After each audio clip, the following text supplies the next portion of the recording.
The desert wind carried dust and whispers through the small town of Redemption Ridge, where Jake Thornton had spent the last 15 years trying to outrun his past.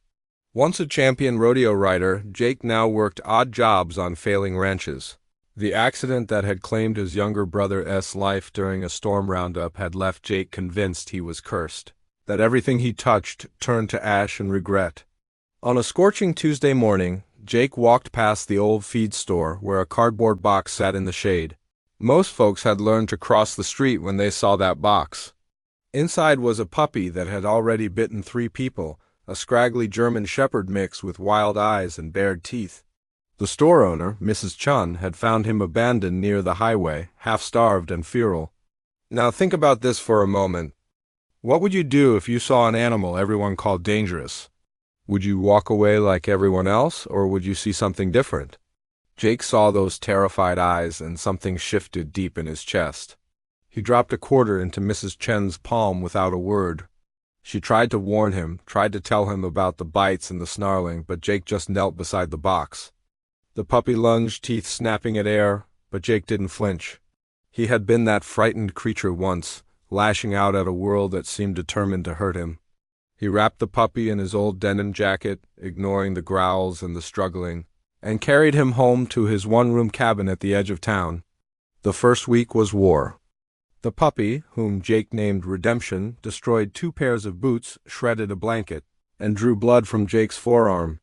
But every night, Jake sat on the floor beside the dog's crate, talking softly about the brother he had lost, about the guilt that ate at him like a cancer, about the loneliness that had become his only companion. Redemption would stop growling eventually. Those amber eyes watching Jake with something that might have been curiosity or might have been the first flicker of understanding. By the second week, something remarkable began to happen. Jake started waking before dawn to train Redemption. Using techniques he'd learned from an old ranch hand years ago, patience, consistency, respect, the puppy began to respond. Not out of fear, but out of something Jake hadn't felt in years: trust. When Redemption took his first treat from Jake's hand without snapping, Jake cried for the first time since his brother's funeral. The transformation accelerated.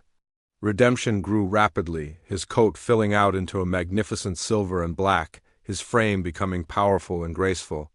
But more importantly, his temperament blossomed. The dangerous dog began following Jake everywhere, learning commands with startling intelligence. Jake found himself laughing again, found himself waking with purpose, found himself talking to his neighbors for the first time in years.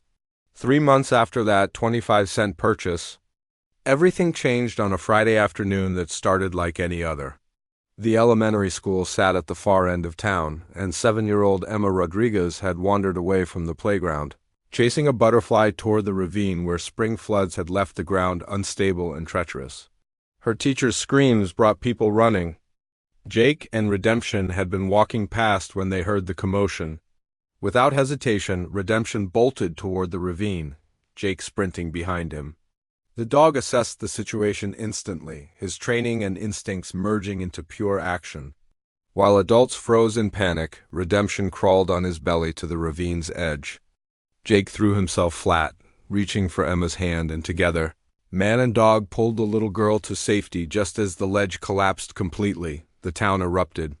Camera crews arrived. The local newspaper ran the story on the front page.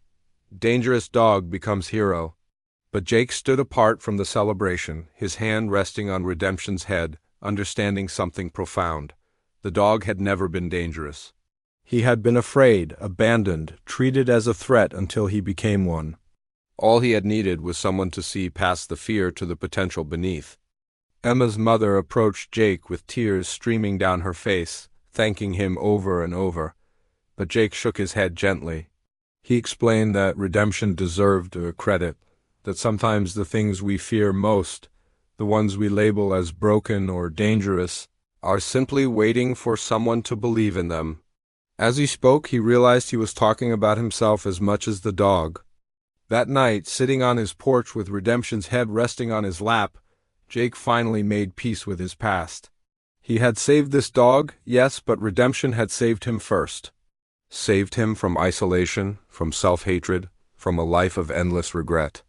They had redeemed each other, two broken souls who had found healing in unexpected companionship. Sometimes the best things in life cost almost nothing. Sometimes what everyone else throws away becomes your greatest treasure. Sometimes the thing you rescue ends up rescuing you. If this story touched your heart, if you believe in second chances and the power of unconditional love, share it with someone who needs to hear it today. Because somewhere out there's another Jake and another redemption waiting to save each other. Don't let them wait alone.